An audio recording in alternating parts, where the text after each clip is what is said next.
గోవిందాయ నమః. హిందూ బంధువులందరికీ జై శ్రీరామ్, వందే మాతరం. ఈ వీడియో ప్రతి మహిళకు అవసరమే, ప్రతి పురుషుడికి అవసరమే. ఖచ్చితంగా తెలుసుకోవాల్సిన విషయాలు ఉన్నాయండి. ఈ వీడియోలో తెలుసుకొని చక్కగా అర్థం చేసుకొని జీవితానికి అనుభవించుకుంటే ఇది మనకి బెనిఫిట్. మనం ప్రశాంతంగా ఉంటాము, ఇంకొకరిని కామెంట్ చేయకుండా ప్రశాంతంగా వాళ్ళను ఉండనిస్తాం. మొన్న నేను ఈ వినాయక చవితి వ్రతకల్పము కథలకు సంబంధించి కృష్ణ పరమాత్మ మీద వేసిన నిందలకు సంబంధించి వీడియో చేసినప్పుడు నా కామెంట్ సెక్షన్లో అడిగిన ప్రశ్న ఏమిటంటే, గాంధారి ఇచ్చిన శాపాన్ని కృష్ణుడు భరించినప్పుడు పార్వతీదేవి ఇచ్చిన శాపాన్ని కృష్ణుడు భరిస్తే తప్ప? దీనికి ఆ రోజు సాయంత్రం వీడియోలో చెప్పాను. ఈ క్వశ్చన్ చాలా మంచిది, దీని గురించి నేను మళ్ళీ విపులంగా ఒక వీడియో చేస్తాను. దాని గురించి ఇప్పుడు మనం మాట్లాడుకుందాం. ప్రతి మహిళకి ఈ విషయం తెలియాలి, ప్రతి మగవాడు కూడా అర్థం చేసుకోవాలి ఈ విషయాన్ని. మనము బ్లాక్ అండ్ వైట్ సినిమాలు చూసి పతివ్రత అంటే మనకి కొన్ని కొలతలు ఉన్నాయన్నమాట. పతివ్రతలు అంటే అత్యంత సాంప్రదాయంగా బట్టలు కట్టుకుంటారు, పొరపాటును కూడా భర్త మినహాయించి పరపురుషుడితో మాట్లాడరు, ఇంటి గడప దాటి బయటికి వెళ్ళరు, ముఖ్యంగా వంటింట్లోనో లేదంటే పూజ గదిలోనో పడుంటారు. అదే కాకపోతే అత్తకి భర్తకి కాళ్ళు ఒత్తుతూ, వాళ్ళు తిడితే తిట్టించుకుంటూ, కొడితే కొట్టించుకుంటూ, నిందలు వేస్తే నిందలు అవమానాలు పడుతూ కూడా ఏడ్చుకొని దిగమింగుకొని బయట కొంగుతో కళ్ళు తుడుచుకొని అలా ఎప్పుడు కూడా పడి ఉండే మహిళకి పతివ్రత అని పేరు. మనం బ్లాక్ అండ్ వైట్ సినిమాలు చూసి మనం అలా వంట పట్టించేసుకున్నాం. ఇంకొక కథ మనకు తెలుసు. పతివ్రత సతీ సుమతి, ఆమె ఏం చేస్తుందంటే, భర్త ఒక కుష్ఠరోగి, ఒక నీచుడు, ఒక దరిద్రపు కొట్టు భావజాలం ఆలోచనలు కలిగి ఉన్నవాడు. అయినా కూడా అలాంటి వాడికి ఈవిడ సేవలు చేస్తూ ఉంటుంది. వాడికి ఉన్న జబ్బుకు కాక ఒక దరిద్రపు కొట్టు ఆలోచన వస్తుంది. ఏంటో తెలుసా? వేసే దగ్గరికి వెళ్ళి సుఖపడాలి. వాడు ఒక వేసని చూస్తాడు, ఇప్పుడు ఆమె దగ్గరికి వెళ్ళి సుఖపడాలి. నా పరిస్థితి ఏమిటి, నా గతి ఏమిటి, అది జుగుప్సాకరంగా ఉన్నానని నాకు అవన్నీ అవసరమనే ఆలోచన వాడికి ఉండదు. అది కనిపెట్టి సుమతి అనే ఆమె ఆ వేస్తను నానా రకాలుగా బ్రతులు ఆడుకోవడానికి వెళుతుంది. ఆమె ఇంటి ముందు శుభ్రం చేస్తుంది, ముగ్గులు వేస్తుంది, సేవ చేస్తుంది. పోయి చూసి వేసే ఏమిటి అని అడిగితే, నా భర్త పరిస్థితి ఇది, వాడు కుష్టు వ్యాధి, అతనికి నిన్ను పొందాలనుకుంటున్నాడు. ఏ వేసే ఏం చేస్తుంది? సరే తీసుకుంటారు, అలాగే నువ్వు నాకు సేవలు చేస్తున్నావు కదా అంటుంది. వెంటనే భర్తని ఒక తట్టలో పెట్టుకుని వేసే దగ్గరికి తీసుకెళ్తుంది. దారిలో వాడు ఇంకా సేపట్లో ఈ వేసని పొందబోతున్నాను అనే ఆనందంతో ఒళ్ళు పైన కింద తెలియక అక్కడ తపస్సు చేసుకుంటున్న ఒక ఋషిని తట్టలో కూర్చుని కాలుతో దంతాడు. అంటే అతగాడు చేసే మొత్తం మొదటి స్టెప్ పనులే. అది చూసి ఋషి ఈ తనని వాడు సూర్యోదయం లోపల చనిపోవాలని శపిస్తాడు. ఈమె అది విని అసలు సూర్యోదయమే అవ్వకూడదని ఈవిడ శపిస్తుంది. ఇందులో పాతివ్రత్యం ఏముందో నాకు అర్థం కాలేదు, ఆ విధమైన పాతివ్రత్యం నాకు నచ్చదు, ఈనాటి సమాజానికి అది ప్రమాదకరం కూడా. ఇంకా ఈ కథలో కొద్దో గొప్ప వేస్తలోనే నాకు ధర్మం కనపడుతుంది. ఎందుకంటే వాడుకు నీచుడు, కుష్టు వ్యాధిగ్రస్తుడు అని తెలిసినా సరే వేసకి ఒప్పుకోవాల్సిన అవసరం ఏముంది? పాపము ఈ మహిళ వచ్చి రోజు నా ఇంటి ముందు సేవ చేస్తుంది, ముంగిలి తుడిచి శుభ్రం చేసి ముగ్గురు వేసి నా తోటకి రోజు నీళ్లు పెట్టి ఇలా కష్టపడుతుంది అని ఒక మహిళగా తనను అర్థం చేసుకొని తన భర్తను తీసుకురామని చెప్పింది. నాకు వేసలోనే ధర్మం కనపడుతుంది ఎంతో కొంత ఈ కథలో. ఇప్పుడు కుష్టు వ్యాధిగ్రస్తుడికి సేవ చేసింది, భర్త అయినా బాగానే ఉందా అంటే వాడిని విడిచిపెట్టి పరాయ మగవాడి దగ్గరికి వెళ్లకుండా, విడాకులు లేకుండా, ఇంకో పెళ్లి చేసుకోకుండా అతడితో ఉంది. అంతవరకు బాగానే ఉంది ఆ రోజుల్లో. వేస దగ్గరికి వెళ్ళాలని కానీ అక్కడ తీసుకెళ్ళిపోతుందా? ధర్మమా? ఇది మనం పాటించామంటే భర్తనేవాడు బారుకు బొమ్మంటాడు, మద్యం బాటిల్స్ తీసుకురామంటాడు, ఇంకేదన్నా చేయమంటాడు. ఇక భర్త చెప్పి మొత్తం పాటించుకుంటూ కూర్చుంటే అధర్మాలు కూడా అది పాతివ్రత్యం అవుతుందా? కాబట్టి అలాంటి కథలు ఏమన్నా ఉంటే, అలాంటి సినిమాలు ఏమన్నా ఉంటే చూసి విని వదిలేయాలంటే దాన్ని మనం పట్టుకొని ఈ రోజుల్లో పాకులాడటం అనేది ప్రమాదకరం కూడా. ఈనాటి సమాజానికి ఆ విధమైన పాతివ్రత్యం అవసరం లేదు. ఇక్కడికి క్లియర్ అయింది కదా. ఇప్పుడు గాంధారి విషయం తెలుసుకుందాం. చాలా మంది నన్ను గత కొంతకాలంగా కామెంట్ సెక్షన్లో అడుగుతున్నారు, గాంధారి కృష్ణుడికి శాపం పెట్టింది కాబట్టి యదువంశం నాశనం అయ్యింది, కృష్ణుడు అతడి వాడే గాంధారి శాపాన్ని భరించాడు, ఎందుకంటే గాంధారి మహాపతివ్రత. ఇది వాళ్ళు చెప్పే విషయం. ఈ వీడియోలో గాంధారి సంగతి కూడా తెలియజేస్తాను నేను. గాంధారి ధృతరాష్ట్రుడిని పెళ్లి చేసుకునే నాడికి ధృతరాష్ట్రుడు పుట్టుగుడ్డి, ఆ విషయం తెలిసి కూడా చేసుకుంది. అది ఆమె ఇష్టం. చేసుకుని వెంటనే ఏం చేస్తుందో తెలుసా? నా భర్తకి కళ్ళు లేవు కాబట్టి, నేను మహాపతివ్రతగా ఉండదలిచాను కాబట్టి నేను కూడా ఇహ నుండి ఎవరిని చూడకుండా కళ్ళ గంతలు కట్టేసుకుంటాను, నా భర్త చూడని లోకము నాకు అవసరం లేదు అనేసి నిర్ణయించుకుంది. సరే, అది ఆవిడ ఇష్టము, మంచి విషయమే. అలా నియమంగా ఉండటం కూడా గొప్ప విషయమే కదా. కళ్ళున్నా కూడా నేను ఈ ప్రపంచాన్ని చూడను అనేసి కళ్ళ గంతలు కట్టుకుందంటే గొప్ప విషయమే. అలాంటి వాళ్ళు ఏం చేయాలంటే, పిల్లల్ని కని ఊరి మీదకు వదలకూడదండి. భర్త గుడ్డోడు, నువ్వు కళ్ళున్నా గుడ్డిదానిలా ఉండాలని డిసైడ్ అయిపోయి ఇంకా మీకు పిల్లలు ఎందుకు, ఎవరు పెంచుతారు? పిల్లల్ని కనేటప్పుడు తల్లిదండ్రులకు ఒక బాధ్యత ఉంటుంది. వాళ్ళని ధర్మబద్ధంగా సంస్కారవంతంగా పెంచాలి, మంచి చెడు జ్ఞానం నేర్పించాలి అని. అలా కాకుండా కానీ ఊరి మీద వదిలేస్తే వాళ్ళ వల్ల సమాజానికి, దేశానికి, అందరికీ ముప్పు వచ్చేస్తుంది. అవునా కాదా? ఇప్పుడు ఈవిడ పిల్లల్ని కనాలనుకుంటే ఏం చేయాలి? భర్త గుడ్డివాడే అయినా కూడా తను మాత్రం కళ్ళు తెరిచి ఉండి ఇహ మనస్ఫూర్తిగా ఏ మగవాడిని చూడకుండా, ఆశించకుండా, పట్టించుకోకుండా తన భర్తగా తాను సేవలు చేసుకుంటూ పిల్లల్ని కంద కాబట్టి వాళ్ళని జాగ్రత్తగా భద్రంగా పెంచుకుంటూ మంచి సంస్కారాలు నేర్పించి ఒక కంట కనిపెట్టుకుని ఉంటే అది కూడా మహాపతివ్రతమే. అదేం పాతివ్రతం కాదా? చిన్న వయసులో పాండవులకి 2 సంవత్సరాల వయసు ఉన్నప్పుడు భర్త పాండురాజు గారు పోతే కుంతి ఒంటరిగా ఉండి ఆ పిల్లలు పెంచుకుని అలాగా నానా కష్టాలు పడి, ఏమంటే ఆవిడ పతివ్రత కాదా? ఆవిడ మహాసాధ్వి కాదా? చెప్పండి. ఈవిడ కళ్ళు మూసేసుకున్నప్పుడు, గంతలు కట్టుకున్నప్పుడు పిల్లల్ని కనకూడదు. పైగా అసూయ ఒకటి. ఈమె కంటే ముందు కుంతి నీళ్ళు వసుకొని ధర్మరాజును కనేసింది. ఆ సంగతి తెలియగానే ఇంతటి పతివ్రతకి అసూయతోటి కడుపును బాదుకుంది. అక్కడ ఏమైంది? అబార్షన్ అయింది. మరలా ఆ పిండము జారిన తర్వాత దాన్ని ఎలాగో వ్యాస మహర్షి సంరక్షించేసి కొండల్లో పెట్టాడు.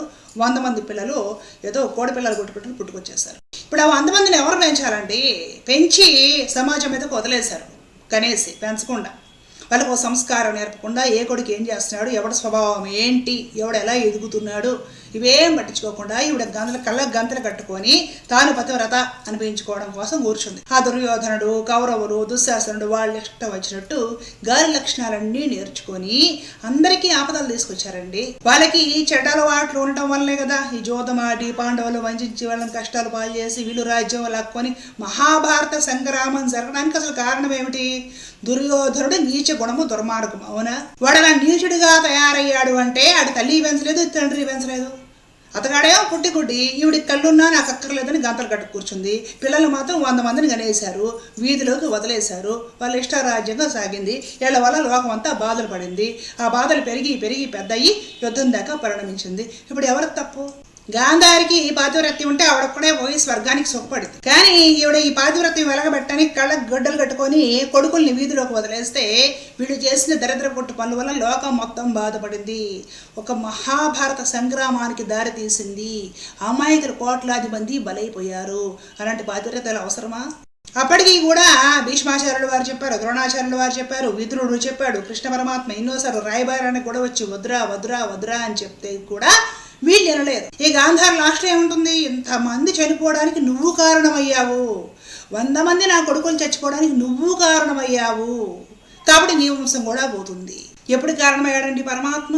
నీ కొడుకుల్ని నువ్వు నీ భర్త పెంచకుండా గాలి వదిలేస్తే వాళ్ళు దరిద్రంగా తయారయ్యి అందరినీ బాధలు పెట్టారు. దానికి పరమాత్మ ఎలా కారణమవుతాడు? నిన్ను ఎవడ కళ్ళకు గొడ్డ చుట్టుకొని కూర్చోమన్నాడు? కళ్ళకు గొడ్డోడ కట్టుకొని కూర్చోవాలంటుందని నీకెందుకు పిల్లలు? ఇష్టారాజ్యంగా నీ ఇష్టం వచ్చిన పనులన్నీ చేసేసి చివరికి నువ్వు కారణము అంటే నువ్వు కానీ వదిలేస్తే పరమాత్ముడు పెంచాలి 100 మంది కొడుకులను జాగ్రత్తగా. రాజ్యంలో నువ్వు నీ గుడ్డి భర్త సుఖపడతారు, అంతఃపురాలలో ఉండి వైభవంగా ఉంటారు, దాసులతో సేవలు చేయించుకుంటారు. పిల్లల్ని కానీ వదిలేస్తే ఊరి మీద ఆ పిల్లల బాధ్యత పరమాత్మదా? పోనీ పరమాత్మ బాధ్యత తీసుకొని చెప్పాడు కదా, యుద్ధం వద్దురా, పిచ్చి పనులు వద్దురా, 5 ఊర్లని ఇవ్వండి పాండవులు కానీ విన్నాడా నీ కొడుకు? పిచ్చి పనులన్నీ ధృతరాష్ట్రుడు గాంధారి చేసి గాలి కొడుకుల్ని తయారు చేసి సంఘం మీదకు వదిలి చివరికి కృష్ణ నీవే తప్పు చేశావు, నీ వల్ల యుద్ధం జరిగిందంటే ఇలాంటిది గాంధారి క్యారెక్టర్. కానీ ఎన్ని కష్టాలు సహించిందో కుంతి ఏనాడు కృష్ణుడు ఒక మాట లేదండి. పతివ్రత అంటే ఆవిడ, మహాసాధ్వి అంటే ఆవిడ, చెప్పాలంటే పరమ భక్తురాలంటే ఆవిడ. ఎన్ని సహించిందో. కృష్ణ నువ్వు ఉన్నావు కదా, నా భర్త పోతుంటే ఎందుకు కాపాడలేదు? నా పిల్లలకి వాడు విషం పెడుతుంటే ఎందుకు కాపాడలేదు? నన్ను నా పిల్లలు లక్క ఇంట్లో వేసి కాలుస్తుంటే నువ్వేం చేస్తున్నావు? ఏమీ అడగలేదు. పరమాత్మ అంతర్ధానంగా ఉండి రక్షిస్తూనే ఉన్నాడు. ఆ విషయం కుంతి తెలుసు, గాంధారి పట్టించుకోలేదు. ఇంకా కుంతి ఏమడిందో తెలుసా? నాకు ఎప్పుడు కష్టాలే ఇవ్వు, సుఖమొద్దు. సుఖం ఉంటే నిన్ను మర్చిపోతాను స్వామి, కష్టం ఉంటే కృష్ణ నారాయణ అని నిన్ను పిలుచుకుంటూ ఉంటాను, కాబట్టి నాకు కష్టాలే కావాలని కుంతి స్తోత్రం చేసింది. ఆ పాటి సిగ్గు, జ్ఞానము, బుద్ధి గాంధారికి లేదు. ఈమె కొడుకులు పోతే నొప్పి అనిపించింది ఈమెకి. కారణం నువ్వు అని కృష్ణుడి మీద వేసేసింది ఇంద. కానీ ఎన్ని కష్టాలు సహించాల్సి వచ్చిన భర్త పోయి, సవితి మాద్రి పోయింది, తన పిల్లల్ని సవతి బిడ్డల్ని పెంచుకుంది, నానా బాధలు పడింది. పిల్లలు అరణ్యాలకు వెళ్ళారు. ఆమె కోడల్ని జుట్టుబట్టి ఇడ్చుకొచ్చి ద్రౌపదిని వస్త్రాలు లాగారు. ద్రౌపది కొడుకుల్ని చంపేశారు అశ్వత్థామ చివర్లో. ఎన్ని సహించినా నువ్వు కారణము అని కుంతి ఏనాడు అనలేదు. ఆలోచించండి ఎవరు కరెక్ట్. ఎలా అవుతుందండి గాంధారి పతివ్రత? పతివ్రత అనేసి ప్రచారాలు చేసి అయిపోతుందా? కళ్ళకి గొడ్డ కట్టుకొని కూర్చోవడం పాతివ్రత్యము కాదండి. తన భర్తకి అర్హత లేకపోయినా, కళ్ళతో చూడలేకపోయినా తను కళ్ళతో చూస్తూ ఎదుటి అందమైన మగవాడు కనపడుతూ ఉన్నా కూడా కంట్రోల్లో ఉండి తన కర్తవ్యం తను నిర్వర్తించగలిగిన మహిళ పతివ్రత. ఒక ఉదాహరణ చెప్తానండి. నా జీవితంలో మేము ఎప్పుడు మా ఇంట్లో అసలు మాంసం ముట్టుకోమండి, మేము ఎప్పుడు శాకాహారమే తింటాము అన్న వాళ్ళు గొప్ప వాళ్ళు అంటే 100% గొప్ప వాళ్ళే. కానీ ఇంట్లో నలుగురుండి వాళ్ళు మాంసాహారం వండుకొని తింటున్నా సరే తాను మాత్రం వాళ్ళ కోసం వండి ఆ ఇల్లారు, నేను మాత్రం శాకాహారమేనంటే తినేది, వాళ్ళ కోసం నా ధర్మం నేను చేస్తున్నాను అనేది ఎవరన్నా ఉందంటే ఆవిడ ఇంకా గొప్పదండి. ఎందుకంటే లేకుండా కళ్ళ ముందు కనిపించకపోతే అనుభవించకపోవడం వేరే, కళ్ళ ముందు కనిపిస్తున్నా సరే తను కట్టుబడిన నియమానికి ఉండి దాన్ని ఆ విధంగా పాటించడం వేరే. కళ్ళు మూసుకొని నీవు పతివ్రతవు కాలేదు, కళ్ళ గుడ్డలు కట్టుకొని కళ్ళు తెరిచి లోకాన్ని చూస్తూ కూడా దాన్ని నీ మనసులో పెట్టుకోకుండా నీ ధర్మం నువ్వు నిర్వర్తించినట్టయితే అప్పుడు నువ్వు పతివ్రత అయి ఉండేదాన్ని. మరి ఇలాంటి గాంధారి శాపం పెడితే కృష్ణుడు ఎందుకు తీసుకున్నాడు? అది కృష్ణుడు ఔదార్యం అండి. ఒక భారతీయ మహిళ సరే ఏదోలే పతివ్రత నన్ను అంది అననేవు, ఆవిడ మని నిలబెడతాను, ఎలాగో నేనే యదువంశాలను నాతో పాటు తీసుకెళ్లాలనుకుంటున్నాను. దుశ్శాసనుడు కూడా ఈ మాటే అన్నాడు. ఇప్పుడు ఈవిడ కొత్తగానే అదే ఉంది, ఈవిడ కూడా అదే అంటుంది. అన్నాడు కూడా పరమాత్మ ఆ మాట. గాంధారి ఎందుకు అలాగ అంటావు? నీవు అన్నా అనకపోయినా సరే నా అభిప్రాయం అదే, నా సంకల్పం అదే. ఇతను దూర్వాస మహర్షి శాపం కూడా అదే. ఆయన కూడా అన్నాడు, ఆయన అనడానికి పూర్వం కూడా నా సంకల్పం అది, నా సంకల్పానుసారమే దుర్వాస మహర్షి అన్నాడు. నువ్వు కూడా ఇదే అంటున్నావు, నువ్వు కొత్తగా చెప్పేది ఏముంది అని కూడా అడిగాడు అక్కడ కృష్ణ పరమాత్మ. గాంధారి శాపానికి యదువంశంకి ఏం కాలేదు. గాంధారి మాట కూడా పోనీలే భారతీయ మహిళ అనేసి మహిళని గౌరవించి అనుగ్రహించిన వాడు కృష్ణ పరమాత్మ. అది కృష్ణ పరమాత్మ అపార కృపాకటాక్షం. గాంధారిదేమీ లేదు. ఆమెని భారతీయ స్త్రీలు ఆదర్శంగా తీసుకోవాల్సిన అవసరం కూడా లేదండి. కుంతీమాతను ఆదర్శంగా తీసుకోవాలి. కళ్ళకు గంతలు కట్టుకుని కూర్చొని 100 మంది కొడుకులను అచ్చోసిన ఆంబోతుల్లాగా వీధుల్లో వదిలేసింది. గాంధారి తప్పుంది. ఇంకొక ఘట్టం కూడా ఉంటుంది. గాంధారి క్రీకంట కిందకు చూస్తే ధర్మరాజు వేళ్ల మీద గోర్ల మీద ఆవిడ చూపుబడి గోరులు నల్లగైపోయాయండి అంటారు. అసలు చూడాలని కదా గంతలు కట్టుకుని మరి ఎందుకు చూసింది? ఏం చేశాడండి ధర్మరాజు అంత ఘోరము? ఈమె కొడుకులాగా విషయం అన్న పెట్టాడా? ఎవరి భార్యలను లాక్కొచ్చాడా? వీళ్ళ కొడుకుల్లాగా ఆశపడి ఈ ఊళ్ళో వాళ్ళ ఆస్తులు రాజ్యాలు అన్ని లాక్కొచ్చుకున్నాడా? ఇంకొకళ్ళని చూసి కుళ్ళు పుట్టి ఏడ్ చేశాడా? ఈ పల్లెన్ని చేసిన గాంధారి కన్న కొడుకులండి. ధర్మరాజు గారు పాండవులు చేయలే. అంటే ఏమిటంటే నాకు ఇవి చూసాక అర్థమయ్యేది గాంధారికి కావాల్సినంత అసూయ ఉంది. తోడిగోడలు ముందే ధర్మరాజు కనేసింది, నాకంటే ముందే ఆవిడ డెలివరీ అయిందని తట్టుకోలేక కడుపే తీసేసుకున్నదండి గాంధారి. ఈవిడ పాతివ్రత్యం పరిగణించాల్సిన అవసరం లేదు భారతీయ మహిళలకి. భారతీయ మహిళలు తన కుటుంబం కోసమో, తన పిల్లల చదువు కోసమో, తన ఇంటి అవసరాల కోసమో 2 లోకల్ ట్రైన్లు మారి అంత బాక్స్లో ఉప్మాను ఇడ్లీ పెట్టుకొని పరుగులు పెట్టుకుంటూ వెళ్ళి ఉద్యోగం చేసి సాయంత్రం 2 లోకల్ ట్రైన్లు మారి ఇంట్లోకి పిల్లలకి భర్తకి ఏం కావాలి సరుకులు కూరగాయలు అన్నీ కొనుక్కొని పడుతూ లేస్తూ పరిగెత్తుకుంటూ వచ్చి ఒక పక్కన పిల్లలకు హోంవర్క్ చేపిస్తా, ఒక పని వంట చేస్తా, ఇంటి పనులు చేసుకుంటా, మళ్ళీ వీళ్ళందరికీ పెట్టి వీళ్ళందరం చూసుకొని ఏ రాత్రి కొంత తిని పడుకొని పొద్దున లేసి మళ్ళీ 2 రైళ్లు మరి పరుగులు పెడుతుందండి. పాతివ్రత్యము అంటే మొగుడిని వ్యభిచారుల దగ్గర తీసుకుపోవడము, బారుకు తీసుకోవడం కాదు. పాతివ్రత్యం అంటే భర్త కళలో నేను గంతలు కట్టుకు కూర్చుంటాను, కొడుకులు ఏమైపోయినా పర్వాలేదని కానీ పిల్లల్ని ఊరి మీద వదిలేయడం కాదు. పాతివ్రత్యం అంటే జితేంద్రియత్వంతో ఒక మహిళ ఇంద్రియ నిగ్రహంతో ఉండి కష్టాలు సమస్యలు కడగలున్న సహించి తన కుటుంబం కోసం, తన భర్త కోసం, తన పిల్లల కోసం, వాళ్ళ భవిష్యత్తు కోసం, వాళ్ళందరి కోసము తన్ను తాను కొవ్వొత్తులా కరిగించుకోవడం. భారతీయ సాంప్రదాయంలో ఆ రక్తంలోనే ఉంది ఈ బుద్ధి. అలాంటి మహాపతివ్రతలైన లక్షలాది కోటాను కోట్ల మంది మహిళలకి భారతదేశం పుట్టినీళ్ళు. వాళ్ళు డ్రెస్ వేసుకున్నారా, ఉద్యోగాలు చేసి చోట ప్యాంటు చొక్కాలు వేసుకున్నారా, ఇవన్నీ చూడక్కర్లేదు. వాళ్ళ మనసు చూడండి. పరుగులు పెట్టి ఎందుకు చేస్తున్నారు? ఎందుకు నెల అయ్యేసరికి సంపాదించుకొస్తారు? భర్తకి వేడినీళ్ళకి చెన్నీళ్ళగా ఎందుకు సహకరిస్తున్నారు?